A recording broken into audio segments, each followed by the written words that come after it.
What is a dirty business tactic that you know and everyone should be aware of it?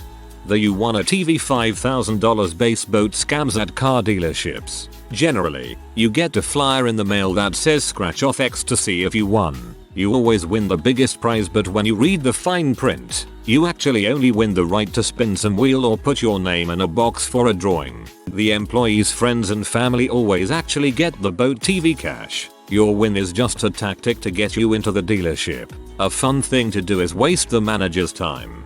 Go to the dealership, prize flyer in hand. Find a nice car, one with all of the options. Ask for every dealer ad on the offer and tell them you don't want to waste time negotiating. You have cash. Talk to the manager and keep going back to him or her. Insist on a test drive with the manager. Convince them you want to buy the car and get to the paperwork phase. Then, just before you sign, inform them that they haven't sold you a car. They've sold you on the idea of buying a car. Get the manager's card and tell them you'll be dropping their card in a hat with other dealership managers' cards. A card will be selected at random and that dealership manager will be notified by mail in 4 to 6 weeks. Let them know that the actual car you buy may not be the one used in your promotion. People lie about salary, starting pay, raises, etc. all the time. Learn to play hardball. For a multi-million-dollar company, another $10-20k is nothing. My office had a lockdown on raises over 3%, and going into an annual review I learned that my boss had lied and underpaid me for the starting position. He claimed they had a $60k budget for the position and couldn't exceed it. I found out the last person in the job got paid $75k. So I got an offer from a competitor for over double my current pay, knew they couldn't afford to lose me with the amount of work coming in, and slid my offer letter over to my boss during the review. They matched the offer, gave me a $10,000 bonus up front, and even cut me into a percentage of a business line. The meeting was awkward as heck, and it was difficult to do, but it's business. For a multi-million-dollar company, another $10-20k is nothing. For a company it might be nothing, but the department still has to keep it within the budget that they've been allocated by said multi-million-dollar company. I know a guy who does pest control who specializes in raccoon removal. He takes the raccoons from one house in one neighborhood, then takes and releases it in another neighborhood, then waits for the people there to reach out to him to remove the raccoon from their home. Sounds like the raccoon is the mastermind behind this. If you're buying a used car, or any car for that matter, the check engine light should temporarily come on when you start the vehicle. If it doesn't, the dash has been tampered with to mask a potential issue. I solve this by leaving my check engine light on all the time. Dish Network's door-to-door salesman will tell you that it's fine to use your parents' name and social security number for your account if your credit prevents you from getting service. This is not okay. It's identity theft. Record them and get them fired. That's not even a sales trick. That's illegal. I waited tables in a restaurant and one time I decided to pour a cup of soup into an empty bowl. A bowl of soup costs a good bit more than a cup of soup at the restaurant. The cup filled up the bowl to the top. Yeah, you see this a lot. I'm always suspicious when different sizes come with changes in width versus height instead of both. When my grandmother was in the hospital, her landscaper and handyman both contacted me to tell me she hadn't paid them and they'd been trying to reach her and on. I'd already paid both bills from her account, and when I questioned them, they remembered real quick. Jacking Google business pages. Basically, if a Google business listing isn't claimed and controlled by a competing company can weasel their way in and direct people to their business by, say, changing the phone number. There was an article recently about how drug counselors in the Philadelphia area had it happen to them. Their listing phone number was changed to an 800 number, which directed callers to an inpatient rehab facility in Florida. It was discovered when one of these counselors started noticing his patients suddenly not showing up. He called one of them and found out he was at this facility in Florida. In France it's hard to fire or lay off people, so when big companies need to clean house a bit, they move the office to a new location quite distant from the current one. In the process they reduce the office size from 50,000 seats to 30,000 because they've estimated that amount of people will resign rather than endure a 4-hour commute. But officially totally you still have your job if you want. We are not laying you off, but I need you in the office every day. or you could resign if you don't like the new location. Nestle did that, and apparently it's fairly common now for multinationals around Paris. I suspect they end up keeping a huge amount of deadwood, while valuable employees who can easily find another job in the same area do so. It seems really dumb, unless you just desperately need to trim employees and you don't care about quality. Fake claims of another house offer with zero contingencies. We were young, first-time home buyers. We found a house that we loved and was in our price range, albeit the high end of our range, but in there. Nonetheless, we entered into negotiations with the seller's agent. While my husband and I were thinking the counter-offer over, we received another call from our agent saying the seller's agent received an offer from someone with no contingencies. They could pay cash and sign that day. We knew we couldn't complete with that, and our agent urged us to rush over to her office to sign their counteroffer and hope they would accept it since we made our offer first. Of course they accepted, because there was no other offer. After all this went down, we were sharing our story with family and friends, and we came to realize the seller's agency plays this card frequently. I wish my husband and I had been in a better place to fight their tactics, but we were buying in a location that didn't have many good houses in our price range. 2 years later, and we are pleased with our home, just not our mortgage. Always count every single note when exchanging currency. It's so easy for vendors, particularly smaller ones, to short bills from a stack of 100 or 1000 and claim innocence when, if called out on it. Claiming innocence is really just a scummy tactic in and of itself, cause the victim is totally inclined to believe you. If they don't, they are in butthole. If you ever get a demonstration of a service from a company, they will always use their very best, most experienced staff, but once you've signed up you might find you've got the dregs that they couldn't foist on anyone else working for you. Big Four accounting at its finest. Send in the partners to show expertise and personality, then send in a herd of 22-year-olds to do the actual work. I worked in the collections department of Discover Card for a while. One thing they did, maybe still do, to lure customers to them is offer 0% APR for the first year. People would jump on this and transfer all their debt onto their new Discover Card, and then the company would conveniently not send the first month's bill. In the fine print of the agreement, it states that if you miss even one payment in that first year, your APR will jump to 29.95%. Half of my calls were to these new customers who would then proceed to throw a fit because they didn't ever get the bill, and I had to explain to them that it was their job to know when the bill was due, and sending one was just a courtesy extended by the company. I hated that job. It ate away at my soul. In the US, the Federal Card Act in 2010 made it a requirement to send a bill 21 days before the due date. If this was after that, they weren't just being slimy but straight up illegal. Debt collectors will have detectives call you from a number that appears to be a legitimate law enforcement agency. When you Google it, it's actually a spoofed caller ID using a legitimate agency's fax number. The detective will threaten arrest and throw around names of local judges. The debt collector will claim to not know the detective who left the message, but will be willing to take care of your debt. In Nova Scotia, Canada, severance pay is paid on the average of your last 30 days of pay. This means that some companies will actually reduce your hours to minimum your last month with them if they are going to lay you off. Happened to me wife. She worked for this company for 5 years, worked 35 plus hours per week. Suddenly she wasn't getting shifts. Boom, layoff notice. Happened to other folks too. Call the Labour Board. IDK about in Nova Scotia, but here in Ontario that's illegal. Even if she quit because she wasn't getting enough hours due to them reducing it, she'd still be entitled to pay. They cannot reduce your hours by more than a certain percent each week. Can't remember the percent. Can tell you I have fought this and won. When I was in the process of moving into my current home, I transferred the title of my old home and land to my sister because she was buying it and moving in when I left. Within the next few weeks she started getting all the welcome to the neighborhood coupons and flyers. She didn't even change her address, so I assume companies track title changes with the Register of Deeds. The sketchiest was a pest control company claiming to have an existing account on the property and recommending she continue to use their services. They detailed dates and changes, referenced termites. It was all lies. All the dates shown were while I owned the property and I never even heard of this company before she received that letter.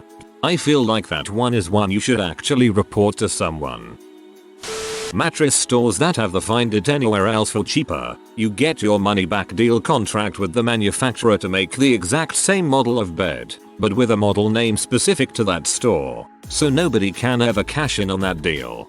Mattress stores, the gurus of sleazy tactics.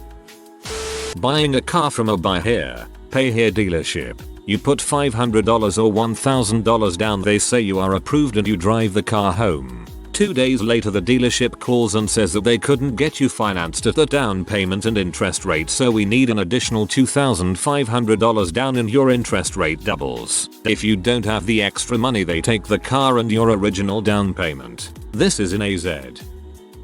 Maybe not dirty, but incompetent contractors will often weigh underbid jobs. So if you request a bunch of quotes, and all the bids are relatively close except for one that's way lower, there's roughly a 100% chance that guy will screw it up and you'll have a nightmare on your hands. Sometimes you get what you pay for. Also, FWTW, if a bid is high, it probably means they don't want the job. When finding a home for your elderly parents, set up an appointment but come in a few minutes early and say, "Don't ask if you can walk around for a quick look." The receptionist likely won't refuse you, and the salesperson won't be ready for you. These places like to show you only the stuff they want you to see when being led around by a salesperson. Chat with a resident or a staff member, they'll be the most honest with you. I did exactly this when looking for daycare for my kids. Showed up randomly one morning and asked if I could look around, without going into any rooms, just from the hallway. Yes, I told them why I was there. Yes, they took down my ID. Yes, I agreed to have one of their staff walk with me. And yes, I did ask the room staff questions on my rounds. Offering insurance on anything that does not have the potential to be financially debilitating. Want to insure your DVD rental? Frick off. The closing down sale in the shop that never closes down. It's just in closing down sale mode continuously. I'm amazed shops are allowed to get away with this. Closing down sale until 5 PM. Grand reopening sale tomorrow at 9 AM. The three-tiered pricing approach, especially for things like roofing or basement waterproofing. The contractor starts with a ridiculously high-priced quote for way more stuff than you asked for, steps down to a more moderate quote of what you wanted with a few bells and whistles, then the third quote is for what you requested. This gives you the illusion of choice and reduces sticker shock because although your requested absolute minimum service is really expensive, it's only half the cost of their recommended repairs.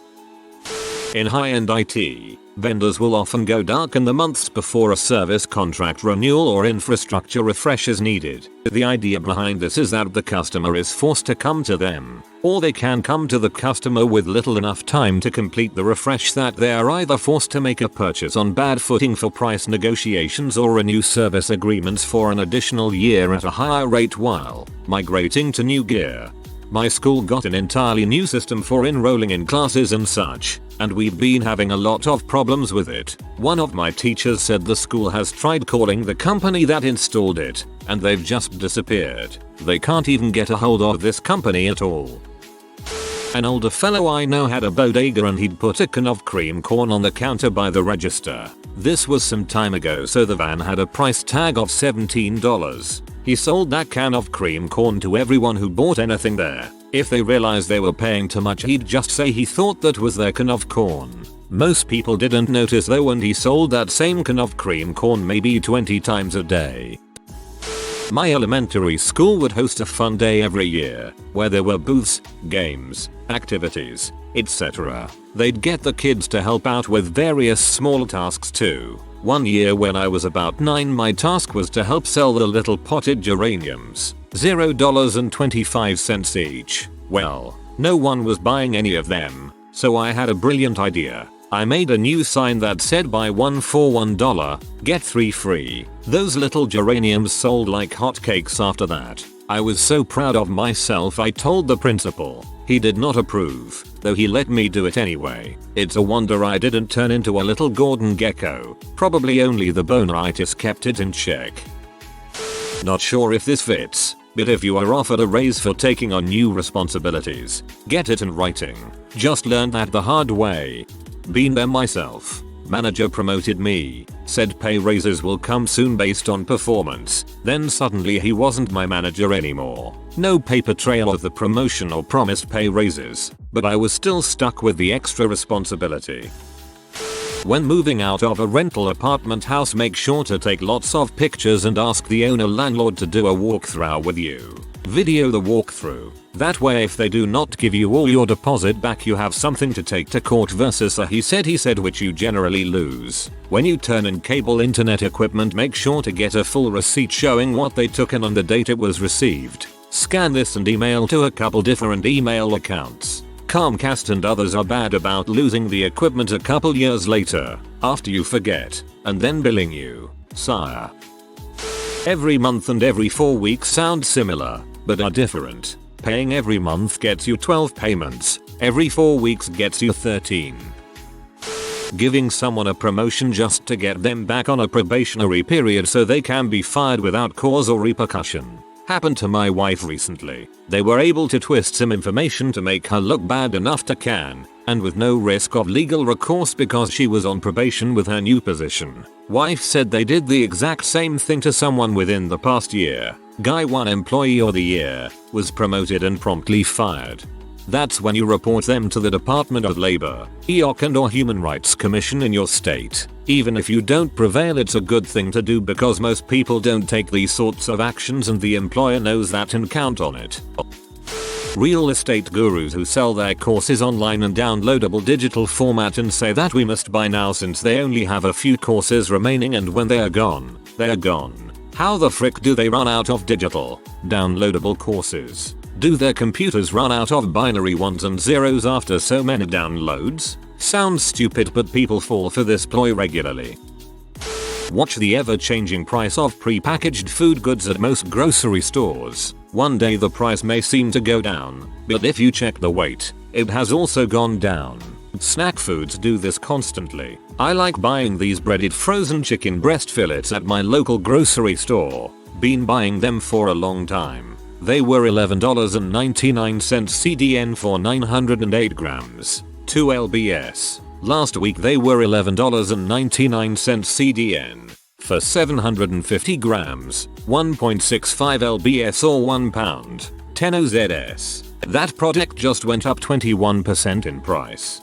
I want to say it was a peanut butter company that did this. They redesigned their package to have the bump in the bottom bigger. They basically reduced the amount of peanut butter by like 10-20%, but the size of the jar stayed the same so nobody noticed and it was still the same price as before.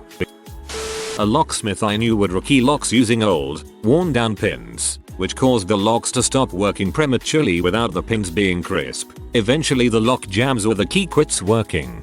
He would then await the inevitable call to replace them, rekey them with good pins, and be good to go. You could make an extra $65 a customer this way. We never did. I'm certified as a master locksmith, NLA and a lower, but we repaired a lot of locks this charlatan fixed. We complained to the NLA and a lower and got his bond status revoked. If you get a lock repaired and it doesn't feel as crisp as a new zipper when you put in the key that first time, they may have pulled this trick.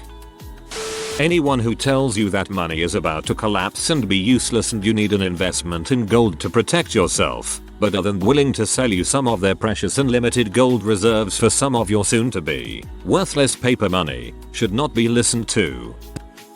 I work with a lot of different body shops, and in my area the big thing to do is to enhance the damage to customers' cars. I don't mean they try and negotiate harder. I mean they actively create more damage to previously undamaged panels, usually in ways that don't affect the function and are hidden to the customer, in order to get the insurance company to pay them more money. In my area, while not every shop does this, I would say the honest ones are the minority, and it screws the customer over in the long run. The shop might promise that they will save you your deductible, but in the end you end up with a car that has unrepaired damage or you have to pay out of pocket if the insurance company catches the shop enhancing. And the sad thing is there is almost no way to know which shops do this when you pick a shop.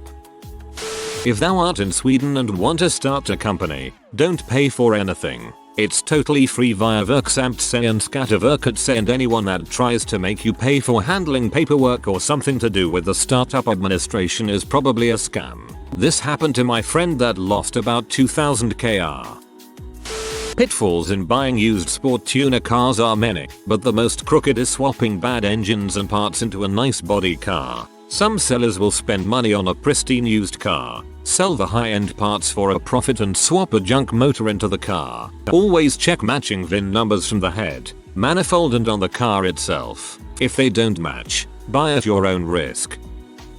If you are new to the channel, you can subscribe. I publish new videos every day. Until then, check another video.